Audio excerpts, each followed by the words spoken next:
Bonjour. Sous le vocable « les dialogues de Bercy », Gabriel Attal, le ministre des Comptes publics, veut préparer le budget 2023 en concertation avec l'opposition pour éviter de recourir à l'article 49.3. Étonnant, ce ministre du budget. Il demande aux oppositions de venir discuter alors que depuis 5 ans au pouvoir, les macronistes doivent pourtant avoir une idée de ce qu'est un budget. Discuter avec toutes les oppositions, dit-il, ou seulement celles qui sont proches du pouvoir en place? Car franchement, on le voit mal aller discuter avec la France insoumise. Clairement, cette proposition, c'est le « en même temps » dans toute sa splendeur. Je ne veux pas de discussion sur le budget à l'Assemblée nationale, mais en même temps, je veux l'accord de tous les partis obtenu lors de ces conversations hors Assemblée. Encore un piège grossier, un piège à 2 mâchoires. Première mâchoire, il s'agit de concertation et non de négociation, c'est-à-dire que les décisions sont déjà prises et que seules les modalités d'application sont à décider en concertation entre guillemets.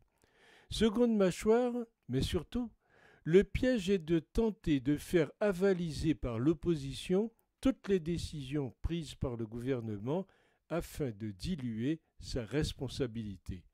Notez que la ficelle est un peu grosse.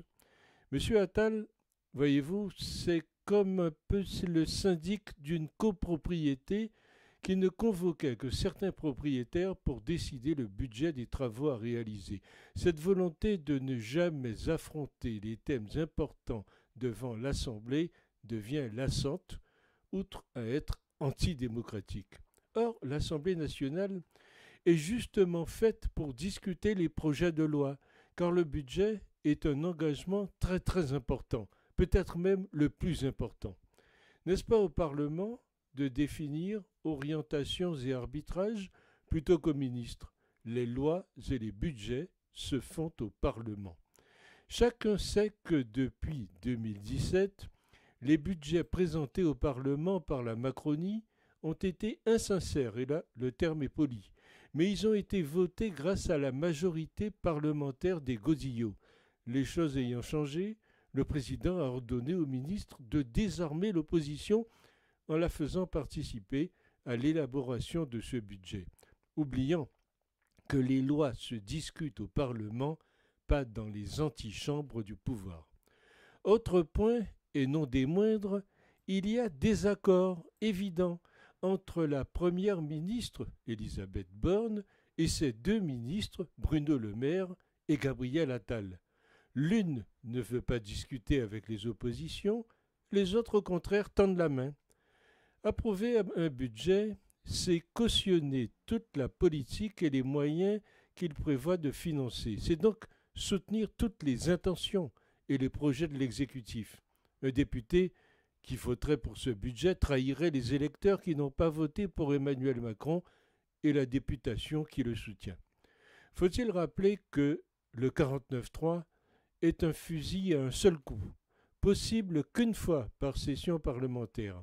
S'il l'utilise là, pour le budget, le gouvernement sera obligé de négocier sur chaque autre projet de loi. Je pense à la retraite ou à la sécurité.